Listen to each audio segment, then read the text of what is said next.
আল্লাহ রাব্বুল আলামিন এই পৃথিবীর সবচেয়ে সুখী মানুষটাকে, এই পৃথিবীতে যার কোনো দুঃখ কষ্ট কিচ্ছু ছিল না, এই মানুষটাকে ডেকে নিয়ে আসবেন।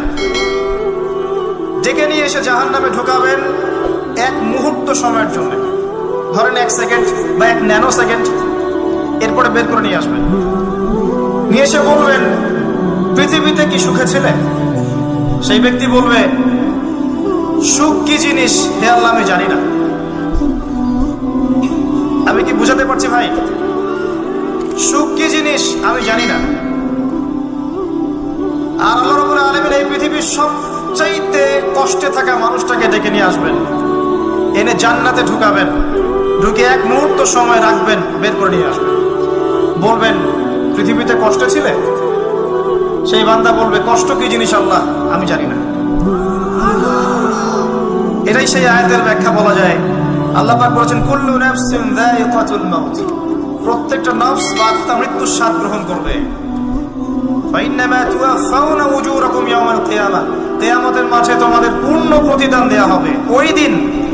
ওই দিন ফামান যুহজিহা আনিন নার ওয়া উদখিলাল জান্নাহ ফাকাদ ফাজ, সেদিন যাকে আল্লাহ পাক জাহান্নাম থেকে বাঁচাবেন, জান্নাতে প্রবেশ করাবেন, একমাত্র সে ব্যক্তি সফল আর কেউ সফল।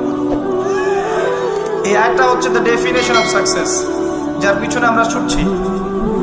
আমরা সাফল্যের পিছনে ছুটি না। সফল হতে হবে, নিজের পায়ে দাঁড়াতে হবে, টাকা পয়সা করতে হবে, বাড়ি গাড়ি করতে হবে, ব্যাংক ব্যালেন্স করতে হবে, জমি জমা করতে হবে, একটা সুন্দরী গার্লফ্রেন্ড চাই, একটা স্ত্রী চাই, তাই না? আমরা সাফল্যের পিছনে ছুটতে চাই, আর আমাদেরকে বস্তুবাদী দর্শন শেখায় এগুলোই সাফল্যের মানদণ্ড।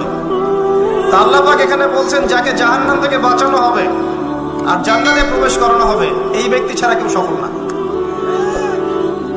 পৃথিবীতে আপনি অনেক বড় নেতা হতে পারেন, ইভেন অনেক বড় আলেমও হতে পারেন, অনেক বড় পলিটিশিয়ান হতে পারেন, অনেক বড় প্রশাসনের কর্মকর্তা হতে পারেন, অনেক বড় ইকোনমিক্স হতে পারেন, কলামিস্ট হতে পারেন, বুদ্ধিজীবী হতে পারেন, হাফেজ হতে পারেন, হুএভার ইউ আর, যদি কিয়ামতের মাঠে আপনি জান্নাতে যেতে না পারেন, আপনি সফল না।